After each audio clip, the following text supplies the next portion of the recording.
Moog is one of the most regarded companies when talking about analog synths. So when they released Mariana, I had high expectation. I mean, a virtual synth made by the same company that made one of my favorite synthesizers, that had to be good. So today we're going to check out how good it is as a synth and also how good they are emulating that analog Moog vibe. And for that we're going to make a blind test comparing the Mariana with my subharmonicon. I know they are different synths, but in theory they should have similar oscillators and of course the filter. So let's start with a quick overview. So basically Mariana is two synths in one. Both synths are the same and they're independent from each other until the output. They have two oscillators plus a sub-oscillator, each one with independent levels. It has a low-pass filter, a high-pass filter, and what's interesting is that the sub-oscillator has its own filter. That can be really useful and I will talk about that in a moment.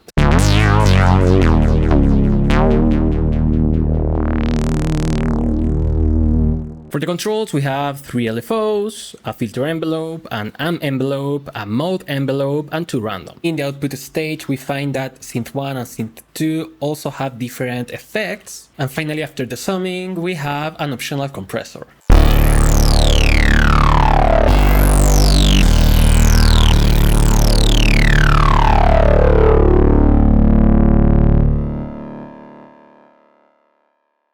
So it's pretty straightforward, and having the option to work with layers is always welcome to go deeper into sound design. So for instance, if you want to make a bass, you can use one synthesizer to craft the low frequency range and the other to craft the mid and high frequencies.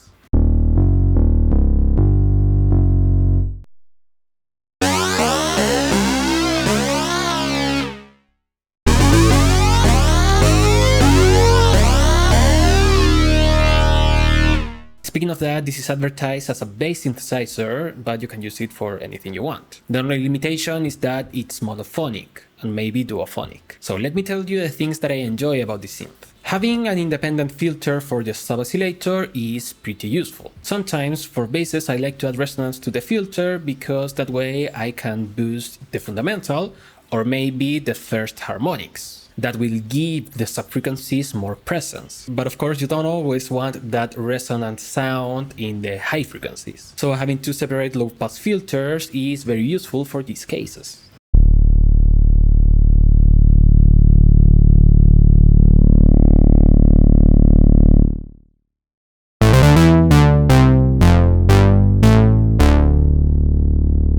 Not only that, in this case, you can use a high-pass filter to cut sub-frequencies from the 2 main oscillators, so then you process separately what's the sub-frequencies. Other thing that I really liked about Mariana is that they cleverly took advantage of digital by adding a modulation system that's both simple and deep. With it, you can control almost every knob that you see on each of the screens. Now, not every knob can be controlled, but you can control most of the important things. It works by clicking one of these modulation sources, and then you can increase the amount, you can control that amount, and you can even add this function amount. I like this because you can use the modulations from control 1 or control 2, meaning control 1 is not limited to control synth 1 and the same for control 2.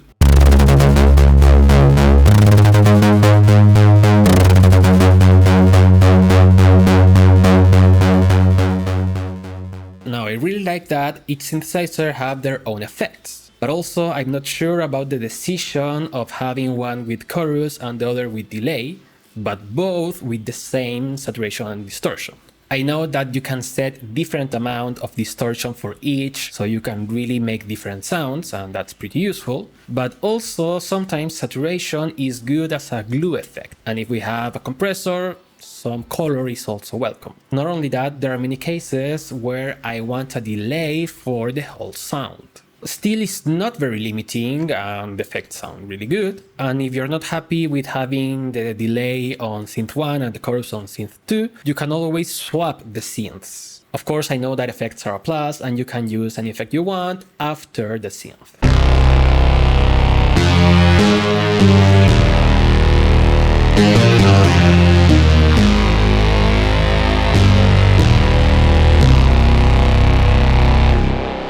Now let's go to the interesting part. Let's hear if it has that analog Moog character. And for that, as I said, I'm going to perform a blind test between Mariana and the Moog subharmonicon. I'm going to try to make exactly the same sound with both, and then you will decide which one is which. I'm going to reveal the answer in my next video, so you have time to decide which one is which.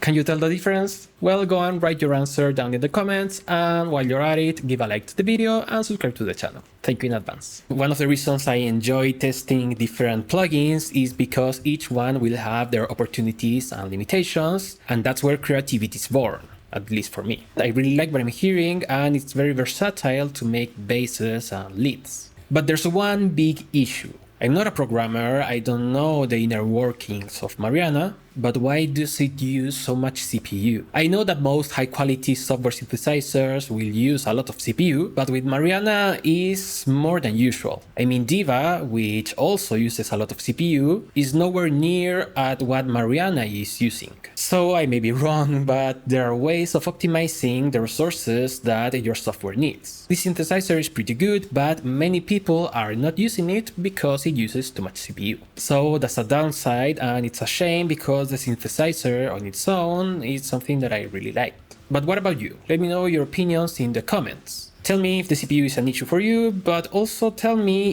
if Mariana is a good synthesizer for you, if you like the sound or anything else. Thank you so much for watching, I will see you next time, and bye bye!